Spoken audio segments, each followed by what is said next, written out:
Dude, hockey players are different. It's primetime sports, weeknights from 6:30 to 8 on WDAY radio. News Talk Radio 970 WDAY. Hi, meteorologist Justin Storm. Every afternoon, my forecasts let you know how the afternoon weather is going to go and that all-important ride home from work. In all 4 seasons, that's the reason you listen.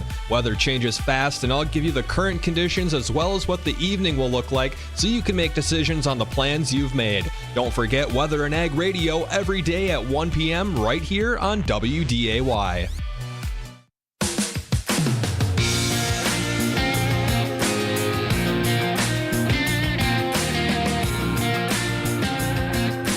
And welcome to WDAY Weather and Ag in Focus. Thank you for joining us today. This is going to be a fabulously fun day. I get to run the studio by myself with the very, very big help of Jacob behind the board because Bridgette never sits here to the point that right now her feet don't touch the rungs on this chair. I don't know who used this chair before me, but this is not working out. All right, the giggle that you hear right there, well, that would be Justin Storm. Justin, thank you so much as meteorologist for joining us today. How's it going? Hey, it's going really well. Bridgette, how are you doing today? The sun is out. It rained earlier. Was that expected? What's going on? Yeah, we had a couple little passing showers, and now we should be dry for the rest of the day, and we'll just watch out for a little isolated pop-up shower here or there, but it should be to our north and over in northern Minnesota, so I don't think we really got much to worry about for the rest of the day, Bridgette. But yeah, we got some a little bit of rain, and I'll try and pull up here and see how much rain we actually just picked up around the area. I really don't think it was a whole lot, but it looks like a little line from, let's see, where is that? Oh, it's not going to tell me.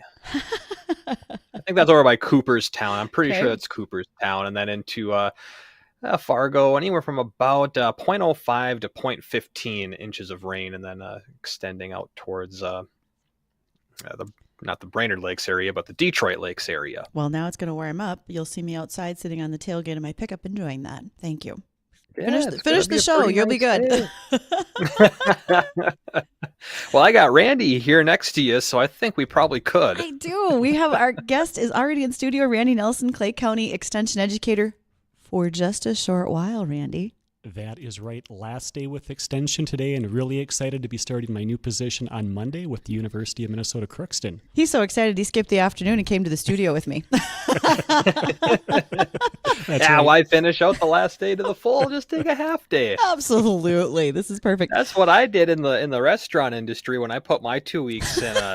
I just found someone to work my last 3 days for me, so I just left a little early. Like, what are they going to do? Fire me? I feel bad because, as usual, I came in here sliding her sideways, maybe just running a tish behind to get on air because I always seem to forget that we actually start a show at like 1 o'clock.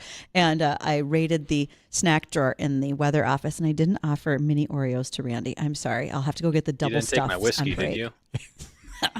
I left the whiskey for now. But Randy and I might have celebratory drinks. It's his last day at Clay County Extension.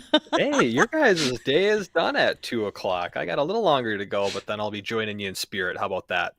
We'll be living it up. That's right.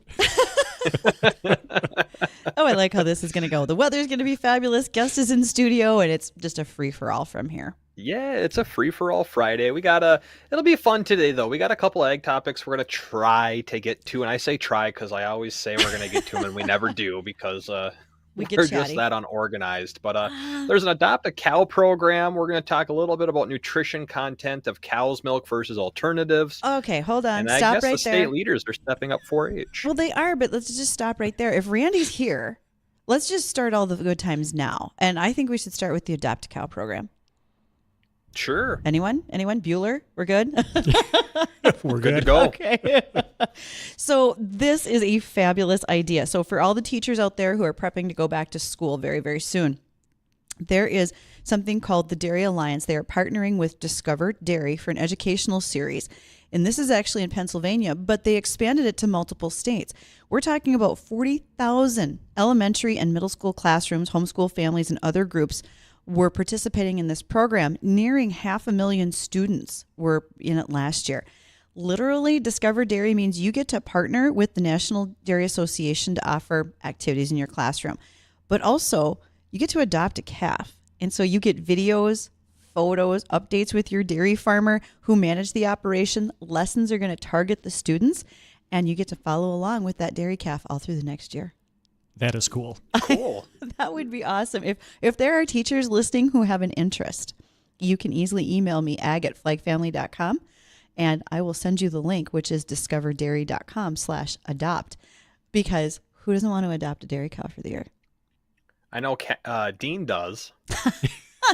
That's why he's not here, is because he's prepping his house so that way he can try it with another cow, because the first one got stuck in his upstairs living room. He found out firsthand cows can go upstairs but not down. I have mentioned this before. That is actually the truth. They can't. Their I was going to say their arms. No, that's wrong. Their legs, their front legs, don't allow them to bend that way. So they can go upstairs, but they can't go back downstairs. So you need a ramp. Well, they can't walk downstairs. They definitely can fall. Well, they can fall. They Absolutely. just can't walk down. Okay, so Randy, let's face it. If I know you're going to be teaching agronomy this year, but what if you got to adopt a cow? Maybe you could adopt a field. I think that would be pretty cool. Speaking of cows, when I was younger, lived in an area, a lot of dairy farmers, and went over to a neighbor's house, and we went downstairs not thinking anything of it, and in the corner, he was nursing a calf. Oh. And that calf had it was occupying the basement. That corner is where it lived for a few months. So what do you think of that? It wasn't just like we're in overnight because it's cold out. He kept it for a long time? He kept it in there for a few months. Wow. I don't know. I was pretty young, so I don't know exactly what was wrong with this calf, that it needed to be inside. Sure. But I thought his wife must have been really understanding, because I'm just thinking a cow living or a calf, I should say, living in the house for a few months, that's saying something right there. That's becoming a cow. How big was that calf? It was a smaller calf. I guess I really don't know the size on that one, but it was living there. Okay. Talk about a dorm roommate. Just brought a calf with me. I mean, I've slept in barns like at the state fair and so forth, but I didn't take him home into the basement. Oh. Right. That would have been a lot of explaining. Holy cow. I like where this is going.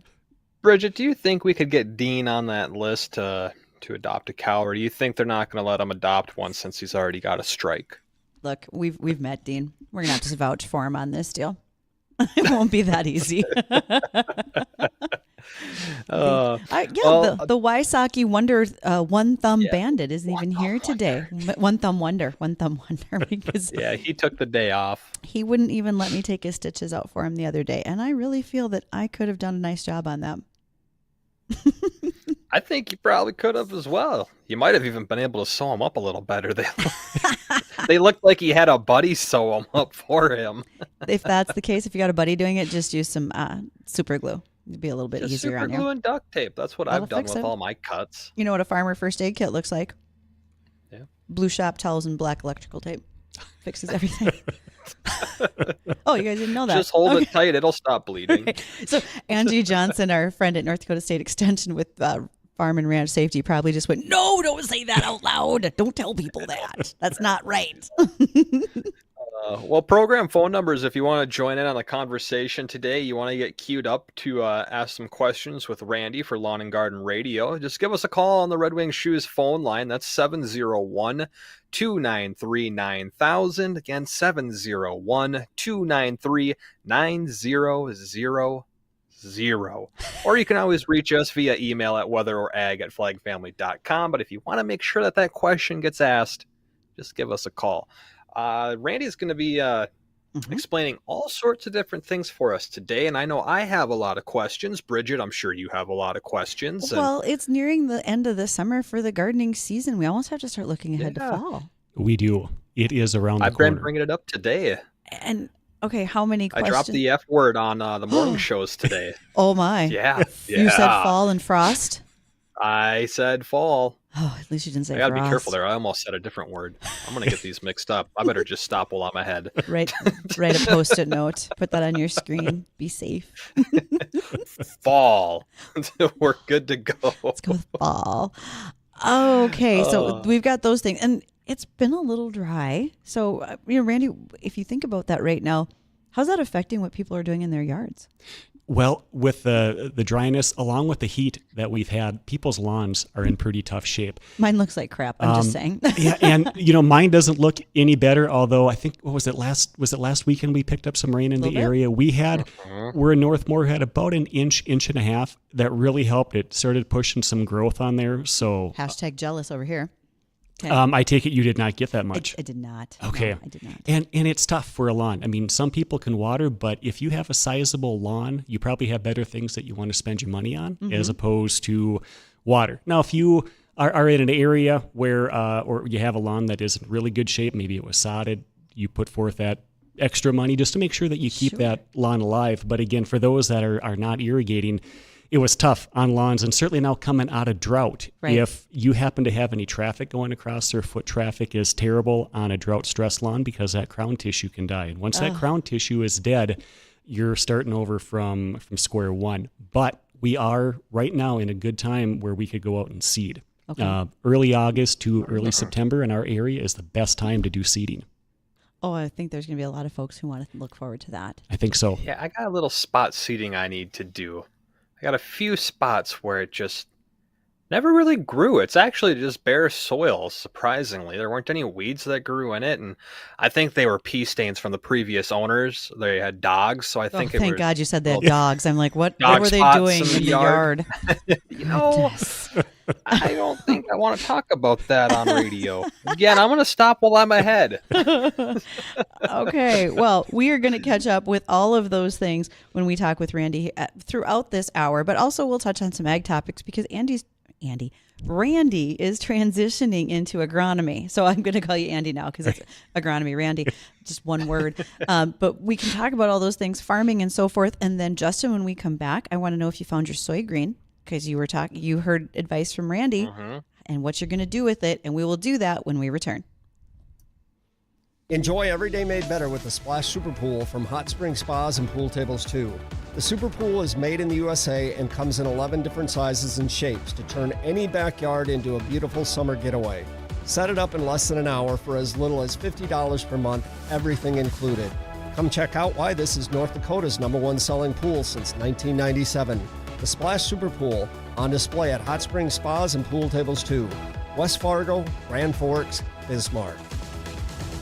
Boost your crop's health with Domark 230 ME and Badge SC fungicide exclusively from Gowan, USA. Domark's systematic action teams up with Badge's outstanding mixing properties for unbeaten disease control on sugar beets, dried edible beans, and canola. Experience the power of 2 different modes of action with Domark and Badge. Don't wait. Contact your local ag retailer and ask about Domark 230 ME and Badge SC. Always read and follow label directions from Gowan, USA. As the sun sets on a warm summer evening, the family gathers around their brand new outdoor kitchen. The smell of sizzling steak and grilled vegetables fills the air.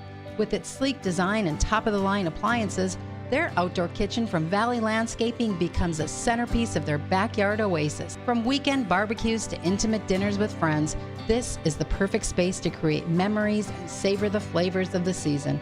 Discover your own outdoor kitchen today at valleylandscaping.com. Hyperbaric oxygen treatment is here now. It can show improvements inside and outside your body. It can affect the aging of blood cells. It can help you repair skin, smooth fine lines and wrinkles. This treatment can help you feel younger by providing your muscles and joints with more oxygen and improved circulation. Find out what it can do for you at SwansonHyperbarics.com. SwansonHyperbarics.com. Call for an appointment, 929-3930, 25th Street, Fargo. SwansonHyperbarics.com. You want a fun night out with the family or just a great place to hang out with the guys? Fargo Billiards and Gastropub has all the fun under one roof. Foosball, ping pong, shuffleboard, pinball, darts, beanbags, bubble hockey, and of course, pool tables galore. They have delicious food and your favorite beverages to wash it all down.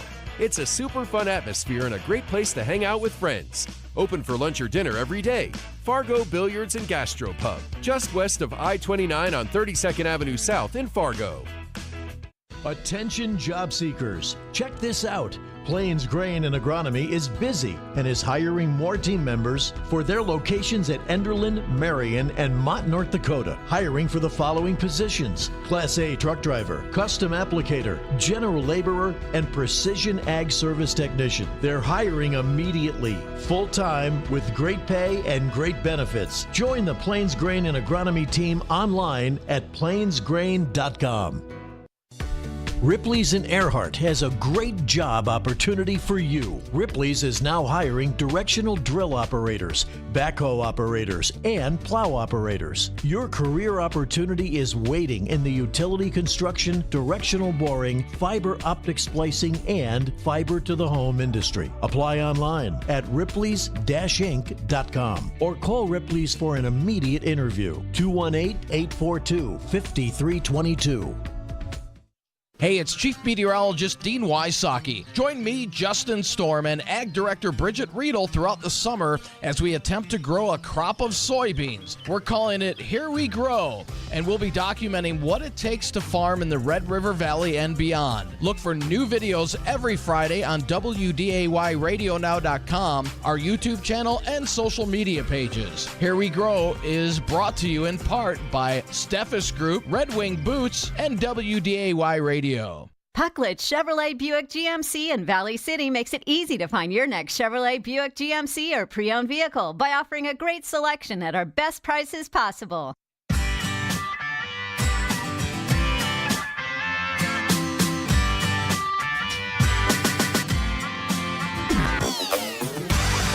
And welcome back to Weather and Ag in Focus. Thanks for rejoining us. It's 121 right now, 70 degrees outside with a southwest wind at 6 miles an hour. We're starting up lawn and garden radio now, so if you got any questions about the yard, a house plant, the garden, trees, pruning, shrubs, fertilizing, seeding. I don't know. What else can I throw in there? I just renamed our guest, Randy Nelson with Clay County Extension, as since he's going to agronomy, he's now just Andy. Agronomy Randy. That's all one word. So, maybe we venture over into some other crop too. You never know. Yeah, well, we got all sorts of questions for you. And if you got that question, you want it answered, give us a call on the Red Wing Shoes phone line. That's 701-293-9000. Or you can just send an email if you can't talk on the phone to weatherorag@flagfamily.com. And I guess I'll start off, Andy, with... Here we go. It's going to stick. I know. Oh, this is going to be great. You gave me some advice a couple weeks ago. I sent you a message because my maple tree has been having an iron deficiency. So some of the foliage is turning yellow, and it's not really expected to get those nice vibrant red colors this fall, because last year it stayed yellow. It was that yellow green almost the entire year this year. And you said to get some soy green.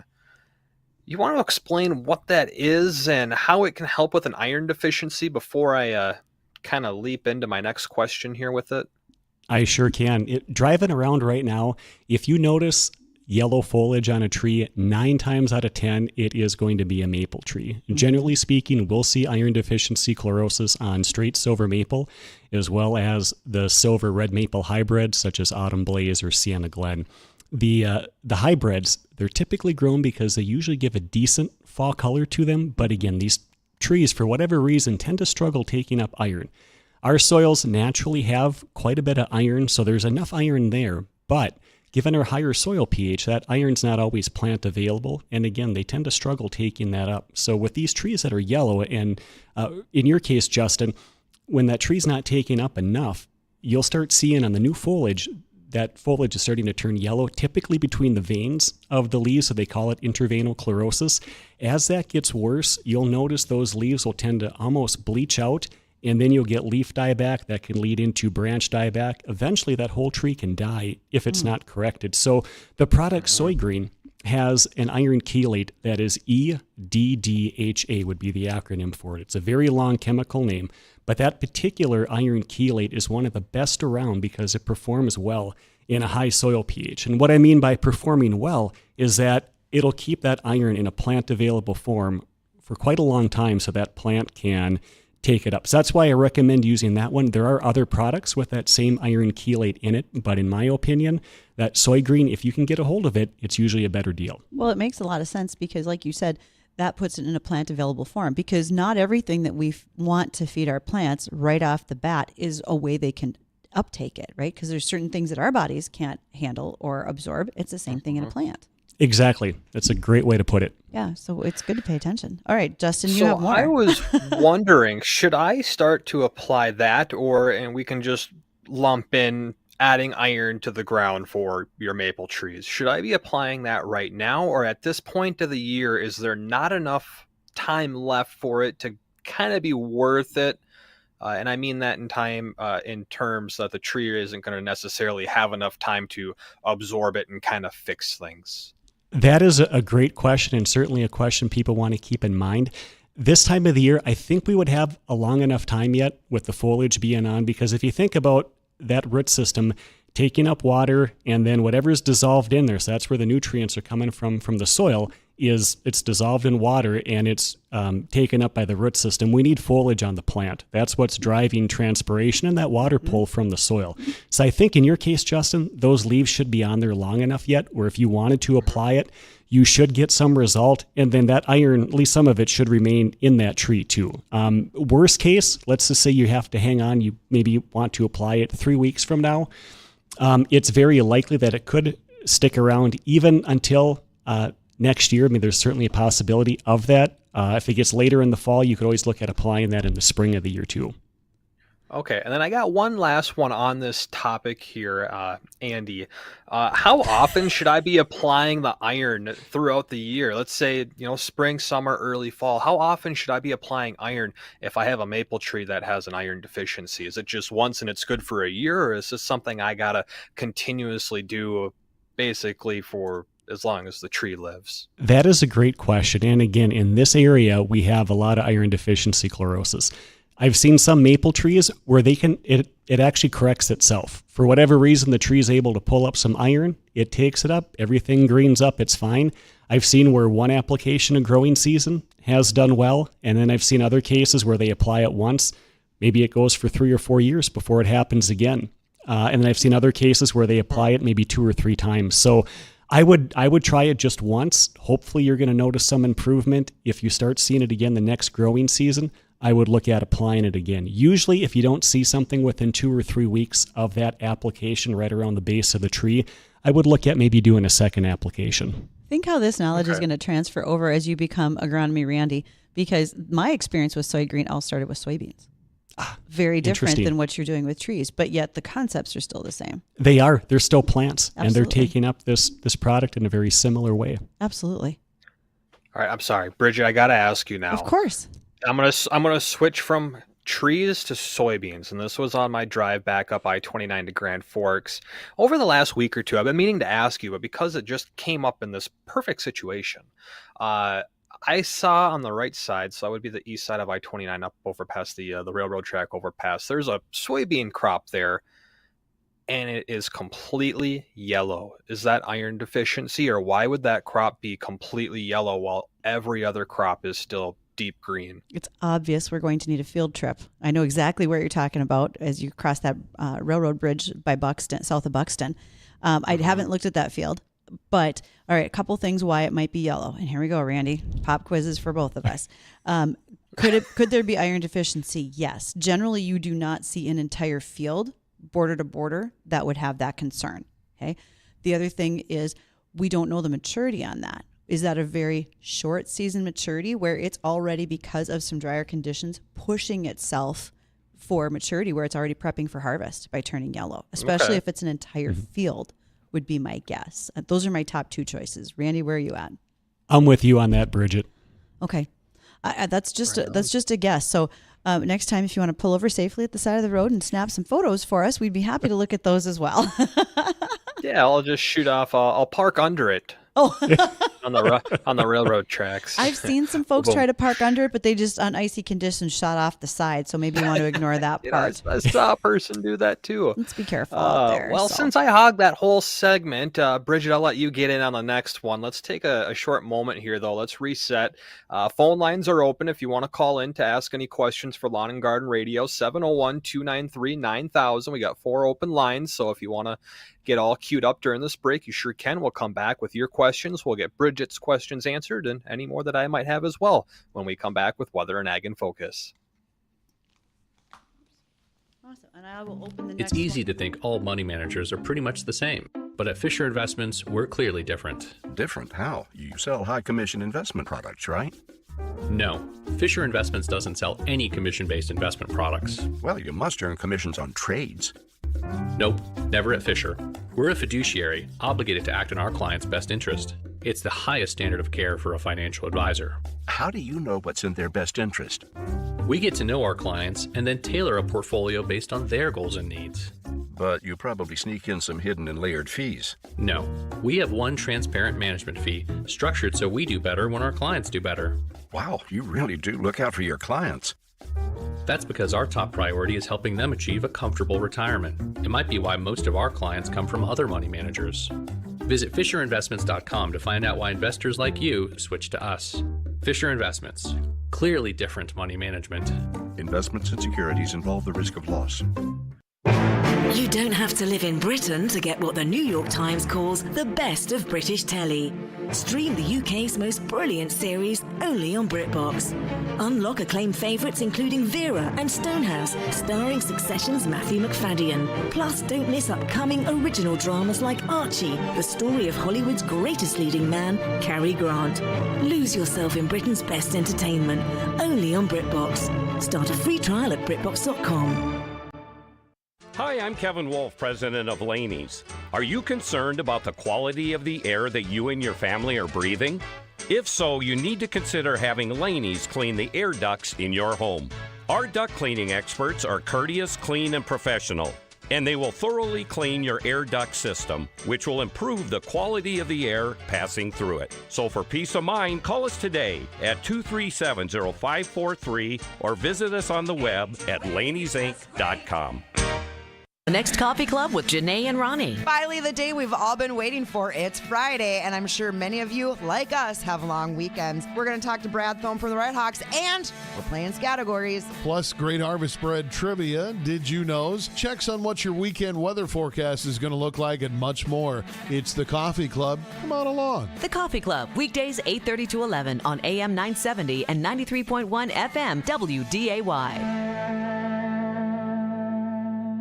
Tired of fast food for lunch? Then choose delicious food made fresh every day. Choose O'Kelly's with fresh-made tasty lunches for only $10. And they've added some new menu items like Shrimp Street Tacos and Chips. Enjoy the Pork Belly Street Tacos, the Burrito Bowl, Chicken Caesar, Meatball Sub, Roast Beef Melt, or the Cuban. All sandwiches come with chips, and each sandwich made fresh every day and only $10 any weekday. Now that's a lunch you can sink your teeth into. That's O'Kelly's. Delicious food priced right. I-29 in Maine, in Fargo. Need a tow? There's just one name you need to know. Aggressive Towing and Recovery. Our team is on call 24/7. We can be on the scene of a breakdown, accident, or to your home in minutes. At Aggressive, we offer light, medium, and heavy-duty towing, roadside assistance, and equipment hauling, as well as emergency roadside assistance like winch outs, lockouts, jump starts, tire changes, and more. Call anytime, 218-287-2344, online at aggressivetow.com. You go with what works, you trust your experience, and make decisions based on proven results. That is why ag producers like you have chosen Dakota Bank for over half a century and made us one of the largest ag lenders in the nation. Hi, I'm Chad Prewy, ag banker with Dakota Bank in Fargo. No matter the challenges, we are here to help you navigate the highs and lows to grow your business by financing your operating needs, improve your land, or purchase equipment. We all rely on you, and we're just happy to return the favor. Go with allies, go with trust, go with Dakota Bank. Equal housing lender, member FDIC, trust and insurance are not FDIC insured. Let the Goose River Bank become your community bank. They believe a strong bank builds strong communities and would be proud to be your bank.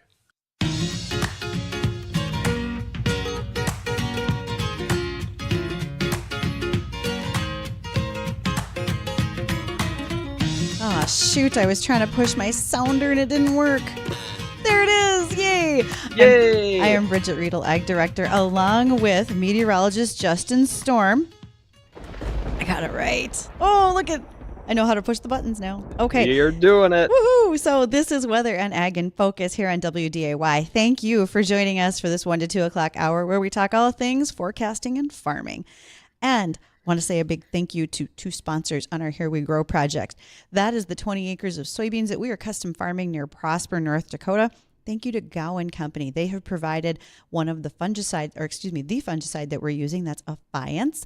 Fiance brings us 2 modes of action to combat white mold in our soybeans, and they look good. Justin and I were out there earlier this week. Were you happy with our soybeans, Justin? I am very happy with our soybeans. They look like 65 bushel beans. I told you we'd get there. Saw it coming. I guess we won't know for another month or two. Not yet. Keep your eye on it. Talk nice to them every time you drive by, right? Make them look good. Whispering sweet nothing. Whatever you got to do to get to 65 bushels. All right. I went out there and tromped around in my Red Wing shoes. Thank you to Teresa and her gang on Main Avenue in Fargo. I love those. I can now see why my dad and brothers wore Red Wings and still do to this day. And they are a fabulous boot if you're looking for a work shoe. Stop in at Red Wing on Main Avenue. And if you want to call in today, Red Wing shoe phone line is open, 701-293-9000, because you might want to ask questions of Randy Nelson, who is the Clay County Extension Educator, who's in studio with us today. All right, Randy, my garden, it's a little dry.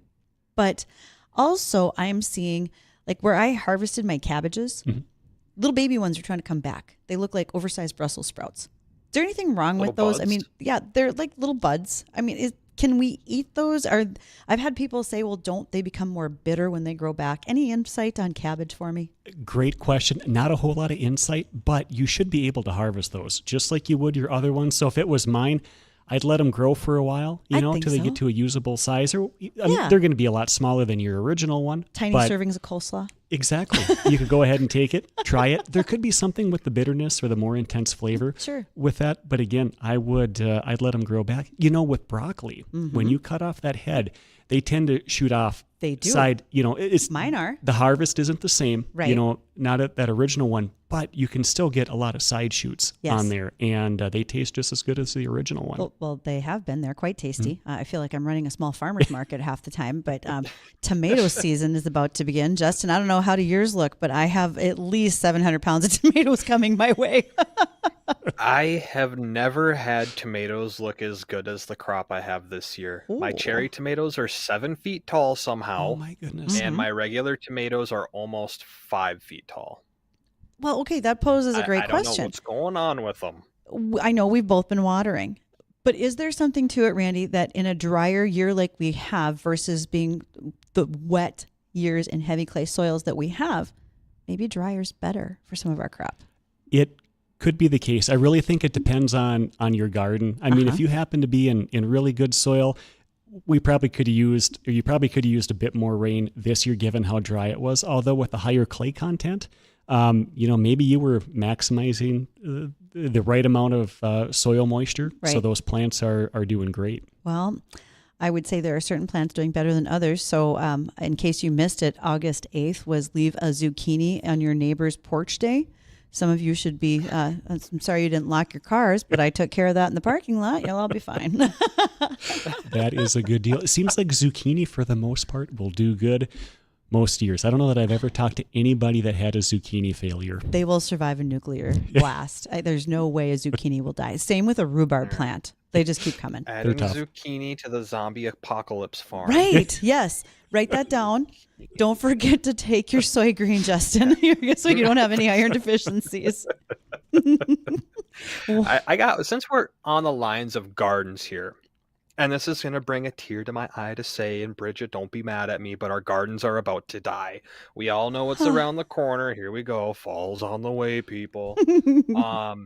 When it comes to post-harvest, and you have all of the scrap left over, and I mean all the foliage of the tomatoes, the beans, any of your vine plants, what can you do with that? Can you let it sit there, till it into the soil? Can you burn it, till in the ash and the coals from everything from that? Is that going to return any nutrients back into the garden? And is there a better option than burning it or just letting it decompose? Or should we just not do that at all in case there's disease in there?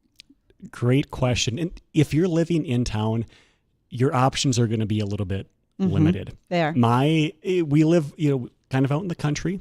And what I like to do, I'll gather up all that material at the end of the season. If it's dry enough, I'll light a match to it right in the fall. If not, I will wait till spring.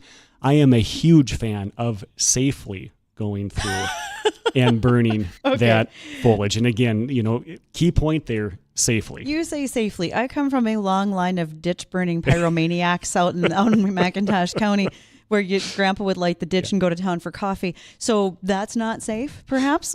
Well, they probably knew what they were doing. No, he didn't. We had a propane tank with a torch on it, and he would torch. That's great. Torch tumbleweeds. I mean, this was not a good idea. Well, like I said, safely, because to me that's one of the best ways to reduce a large pile of that garden trash or that old foliage. One good way to get rid of it. Another option, if you're in town, a lot of cities offer a compost or a composting option where you could put this out with your trash on collection day in a separate bin. They'll haul it off to their compost site. With a homeowner, you certainly could try composting, but the biggest drawback to that is in order to get that pile tall enough, because we need height when we're talking about proper composting. Otherwise, we can't get that internal temperature high enough to kill off those bugs that are in there, other pathogens that are in there, where they can do that in a commercial setup where they might have a pile that's 10, 11 feet tall. They can go through, they can properly turn that, they can add water. Again, you can do this at home, but getting that temperature up there is going to be a challenge. Okay, one thing I think we need to point out, though, is if you're going to be composting, just remember, have you been spraying your lawn for weeds? Because you don't want those grass clippings going in your composting pile. That is a great point, because there was a herbicide years back, did wonders for broadleaf weed control. And it eventually got pulled, at least for homeowner use on lawns, because that was one of the problems. People were taking those clippings. After it was treated, it went into the compost. It stayed in there. It didn't break down in time. And then people were having issues with the broadleaf plants in the garden. Oh, man. Got to be careful with those. So Sandra has called in. She's on line one. A question for Agronomy Randy. So Sandra, what's your question today? Well, my question, first I'm going to make a comment about composting. We do, when we clear our garden and our flowers, we take it to the local, I'm in Fargo, we take it to the composting sites. So we let the city deal with that stuff. So we don't do that composting at home. But my question is, my garden has just went nuts with weeds. We were really in control at the beginning, and now it's just crazy. I'm wondering what's my best defense this fall to get that under control, and so I don't have to deal with it next year. Great question, and you are certainly not alone this year. If you were to come out and look at my garden, you might be shaking your head because, I got weeds out there right now too. What I would be looking at doing is try to get those weeds pulled out or just cut off, even right at ground level. Very likely you have a lot of annuals, but depending on where they're at in their life cycle, if they're producing seed, you'd want to cut and then remove them from your garden. If you look at pigweed, for example, water hemp in particular, 20 days after that plant flowers, it can produce viable seed. So you cut that plant off, you leave it in your garden. Same would be true in an ag field. Those seeds are going to set, drop, and then you're going to have an issue next year. So again, in your situation, if they're getting close to producing seed, go ahead, get those plants out of the garden, do a good thorough cleaning, and then next year, keep in mind, there's probably a lot of weed seed already in your soil. So you're going to have more next year, but if you keep on top of this for a few years, I think you're going to really reduce the number of weeds in your garden. So things like laying a big piece of carpet over it to just give it all the darkness, or would someone dare Trimac a vegetable garden? You're talking about the lawn and garden product Trimac. Tell you what, if depending on the plants that you have growing out there, there are certainly herbicide options for that. You'd have to look on the label. That's where you're going to run into a challenge, because there's going to be only some of them are going to be allowed for use near vegetables. Some of the products with glyphosate, for example, you can spot spray those in a garden setting. So that could be an option too. But again, look at reading the label on there and see. And again, if these plants are getting close to flowering though, or if they've already flowered and they're starting to produce seed, even spraying is not really going to help you because those weed seed are still there and going to drop. So getting that plant out is certainly going to be beneficial. And I think that's a great point for Sandra. If you're already at the point of maturity where you almost have seed, removal is way better than trying to spray something. And I know it's a lot of work, Sandra. I get it. That's going to be hand labor. And the only reason I say that about hand weeding at that point is when those plants are so mature, when you're using a herbicide, they kind of scoff at it. And they're like, you made me a little sick, but I survived. And then those little suckers come back a little worse next year. So be careful. All right. Thanks, team. Thank you, Sandra. We're so glad you called. And above all, for Sandra, too, watch your rotation. I mean, I literally make a garden map every year. Where am I going to plant things? So if I do use some herbicide in the garden, I don't put the wrong plant in the wrong place. Bridgette, that is a wonderful idea. I make a garden map too. Yeah, we should join a club. Justin, do you have a garden map, or will you now have a garden map? Well, I have my plans that I had in the spring, so I still have those records, so I know where everything is. Start That thinking works. about, because as you go on, and you have the same garden ground, then you also need to think about, like, I'll get a wilt in my cucumbers if I'm not careful and I put them in this too close to the same spot back to back. So it's not a bad idea to move things around just to help you with some of your garden disease too. Good point. Yeah, all can be good. I'm going to go back to the, before we hit the American Ag Network break here, we were kind of talking about composting, burning the leftover foliage of your plants. What about lawn clippings? If you haven't been using any herbicide on them, outside of composting them, can you just throw the lawn clippings on the ground in the fall and say maybe early spring and till that in? Is there a benefit to that, or would you not recommend the lawn tilling in lawn? You certainly could add those to a garden. They're mainly water on those clippings. So, once they dry out, there's not a lot there. Certainly a lot of nutrients in those grass clippings, in particular nitrogen. So it would be a benefit to the garden, although I think there are better options. To me, I think returning those clippings just to your lawn, so having a mulching lawnmower, or even if you have a side discharge lawnmower, if you're mowing properly, leave those clippings right on your lawn. They break down really quickly. Again, they're mostly water, but they are providing nitrogen. And depending on who you talk to, if you leave your clippings for one whole growing season, it's equivalent to one application of fertilizer, which typically for lawns, we're talking about 1 pound of actual nitrogen per 1,000 square feet. Well, we have been having a grand old time with Randy being in studio with us today. And unless you're not done playing hooky yet and you want to dash back to the office, you're welcome to stay until we get to the top of the 2 o'clock hour. I can do that. Okay, so we're going to stick around. Meanwhile, let's take a quick moment to catch up with American Ag Network. Yet today was USDA's WDAY report. We'll see how that affected markets. We'll come back with Justin to check the weather. And then I have a little story about iron in your garden I'll share with Randy. Be right back.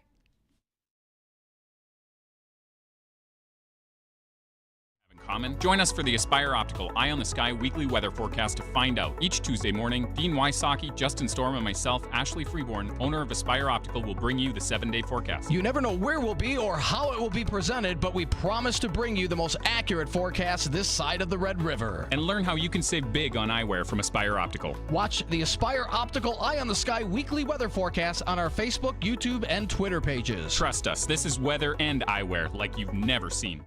Join us on Tuesday at 10:06 a.m. when we bring you the Luther Family Ford Nonprofit of the Week on the Coffee Club. This is one of the most special things we do to honor and showcase our local nonprofits because they are the lifeblood of keeping our communities safe, fed, housed, educated, and more. Join us at 10:06 a.m. every Tuesday when we bring you another Luther Family Ford Nonprofit of the Week on WDAY's The Coffee Club.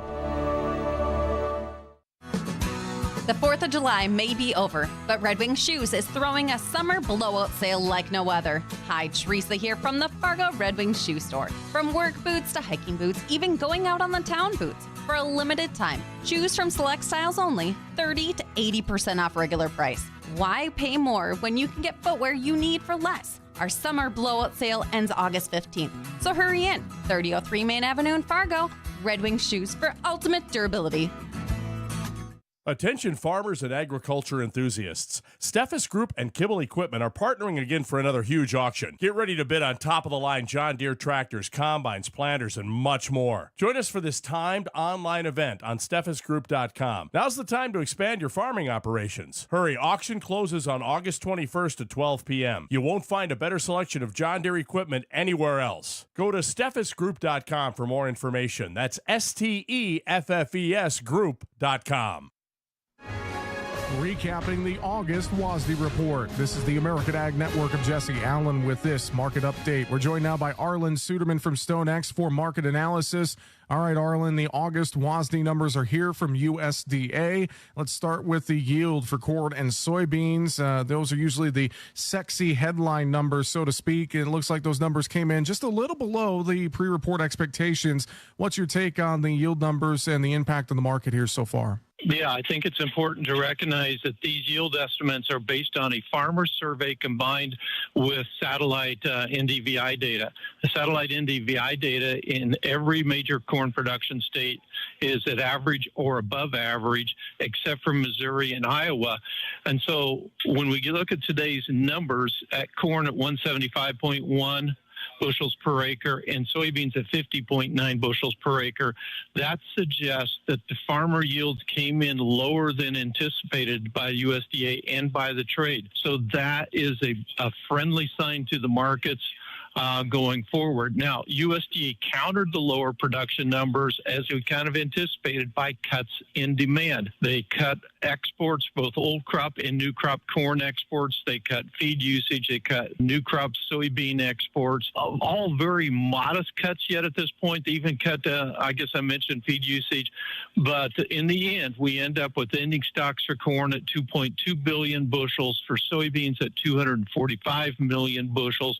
Wheat was a little bit of a bearish surprise in that they cut ending stocks. Not that they cut, they raised ending stocks to 615 million bushels. It's not that the reason was that they cut exports 25 million. That wasn't a surprise, but the trade was surprised by the ending stocks being as high as they are. And that's Arlen Suderman with StoneX on the American Ag Network.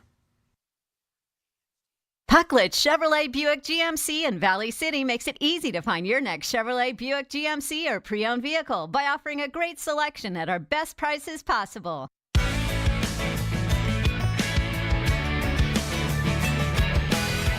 And welcome back to Weather and Ag in Focus. Thanks for rejoining us at 1:52 on this finally Friday afternoon. We're looking at temperatures in the lower 70s, mainly sunny to partly cloudy out there. Got a couple isolated pop-up showers out there, mainly up in the northern valley, one just southwest of Carrington. These are moving southeast, so we'll just watch for an isolated shower through the rest of the day, but most areas will remain dry with temperatures in the mid to upper 70s and a northwest wind about 10 to 20 miles an hour. Tonight is mainly clear, down to lows in the upper 50s, and I got a beautiful weekend, a little bit of everything for everybody. Saturday is your pick day of the weekend, upper 70s to mid 70s in the northern valley. We'll call it partly cloudy. Any outdoor plans, go ahead, get them in. And then for Sunday, get your indoor plans in, because I got widespread rains coming into North Dakota, South Dakota, as well as Minnesota. Most everyone will pick up at least a quarter inch, with some spots mainly along and south of I-94 over in the Lakes country could see 1 to 2 inches of additional moisture. So it's a little bit of everything for everybody. Oh boy, there's lots there. Okay. Mm-hmm. And because our guest, Randy Nelson, almost not the Clay County Extension educator anymore, but soon to be a University of Minnesota Crookston agronomy professor, he stuck with us, which is great because I have a story and I have an email question. Which one y'all want first?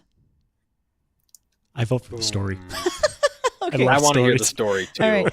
So where my garden is at, for many years, we have a fairly large yard, but for many years before that, it was a junkyard for vehicles. And so for the first few years, and even still occasionally now, when we till, we would get car parts. We're talking door handles, springs, pieces of glass, like safety glass. So I do not barefoot in my garden.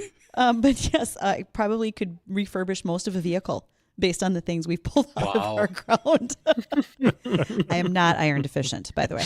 Okay, so then we had an email from Nick, and he said, I use fabric in my entire garden, and I love it, keeping out the weeds, keeping water there.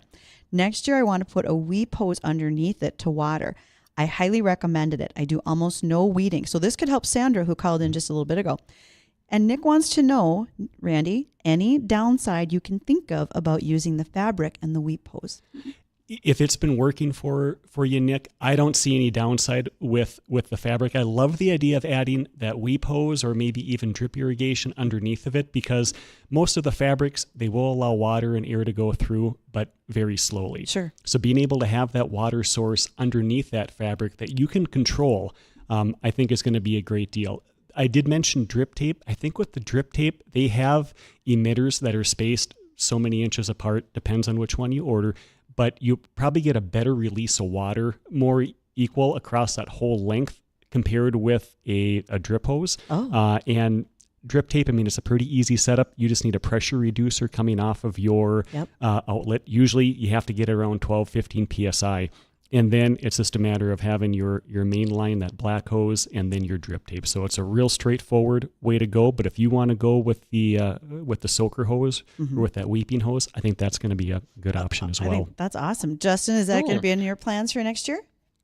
You know, I'm not sure, but I have another idea here, and I've done this one before, and it seemed to work well, but I want Randy's 2 cents. What about throwing down a good layer of straw in between your rows as a form of weed management? Going between the rows, I think, is great. I love using mulch because it keeps out weeds, and actually even mulching in rows can work too. But be careful with that. Our warm season crops, if you look at tomatoes, vine crops, corn, you want to make sure that soil heats up enough prior to you putting on straw mulch, for example. Okay. Cool season crops, you can put it on right away because it will keep the soil cooler if you put it on early. So you can actually reduce soil temperature if you put it on too early. So with tomatoes, if it went on real early, you could actually stunt them a little bit. But again, I love the idea of using mulch in the garden. That is helpful. I had a lady talk to me not that long ago about the fact that on her, and this was actually sitting next to me on an airplane, she was using straw bales for gardening. And she said, my tomatoes just did a terrible job this year. They weren't very good. We had a discussion about where did she get her straw from? Had it been treated in crop? And then there was a herbicide that was released that we didn't know about. But you make an excellent point about just being colder. And tomatoes need warmer and sunshine. And I think that may have been a factor for her too. Yeah, okay. It certainly could have if it was put on early enough. I think that might be the case. Oh, cool. What are we going to do when you're not answering these for us, do. Randy? Jeez. No, go ahead, Justin. All right. I want to know about fertilizing yards. They say spring, fall. When is the adequate time to throw another fertilizer on the yard, and what kind of fertilizer should be using prepping for winter? For our area, September 1, roughly, to middle of September, prime time to go out and fertilize our lawns. I would look at, if you can, roughly 50% of that 50% of the nitrogen, if you can find it, should be a slow release, sometimes noted as a water insoluble, and the rest would be a quick release. The only reason for that recommendation is that you get a longer green up period where that nitrogen is released a bit slower.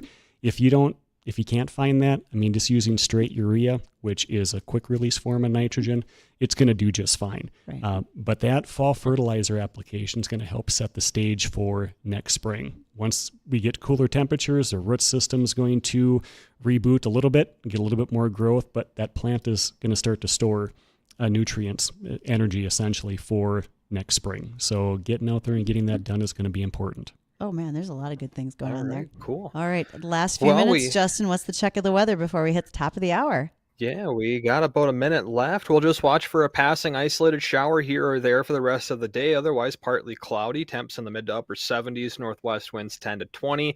Tonight is clear, light winds, lows in the upper 50s, and a beautiful weekend, at least a split one. Saturday's your pick day of the weekend, mainly sunny to partly cloudy, mid to upper 70s. Lighter wind. We'll have a subtle breeze around 10 miles per hour out of the northwest.